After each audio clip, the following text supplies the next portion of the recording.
The 11th Amendment to the United States Constitution is a direct response to one of the earliest Supreme Court cases, Chisholm v. Georgia, 1793.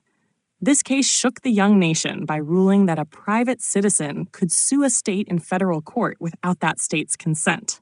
The ruling sent shockwaves through the political landscape, raising fears that states would be vulnerable to lawsuits from individuals, particularly over debts incurred before the Constitution was ratified.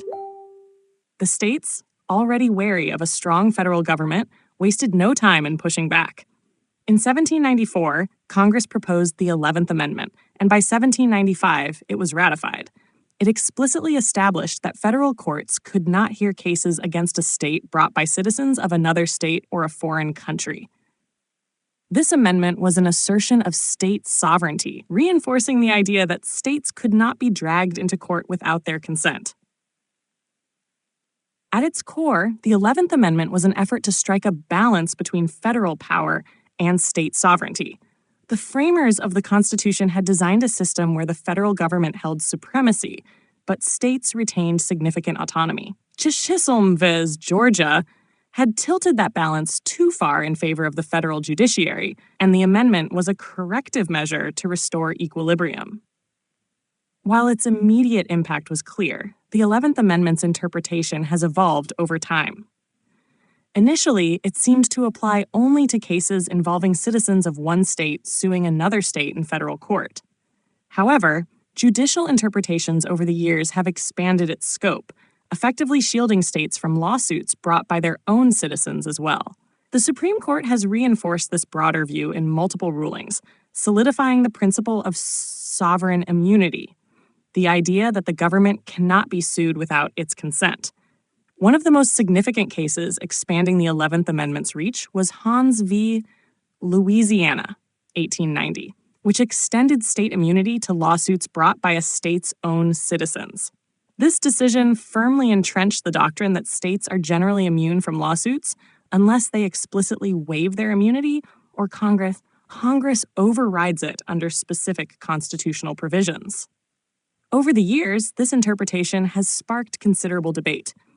Critics argue that it provides states with excessive protection, preventing citizens from seeking justice when harmed by state actions. Supporters, on the other hand, maintain that it upholds the foundational principle of federalism and protects states from an overreaching judiciary. The 11th Amendment has also played a crucial role in cases involving civil rights and governmental accountability. In some instances, states have invoked it to avoid lawsuits related to discrimination, labor disputes, and environmental regulations. Federal courts, however, have at times carved out exceptions, particularly when Congress acts under the 14th Amendment, which grants broader authority to protect individual rights. Modern debates surrounding the 11th Amendment continue to focus on its implications for governmental transparency and accountability. While the principle of sovereign immunity remains intact, courts have developed workarounds to ensure that individuals can still challenge unlawful state actions. For example, lawsuits against state officials, rather than the state itself, are sometimes permitted as a way to hold governments accountable without directly violating the 11th Amendment. As one of the earliest amendments to the Constitution, the 11th Amendment underscores the ongoing tension between state and federal power. It remains a cornerstone of legal debates, influencing how courts interpret state sovereignty, individual rights, and the limits of federal authority. More than 2 centuries after its ratification, it continues to shape the American legal landscape, proving that even early amendments can have far-reaching consequences in the ever-evolving balance of power.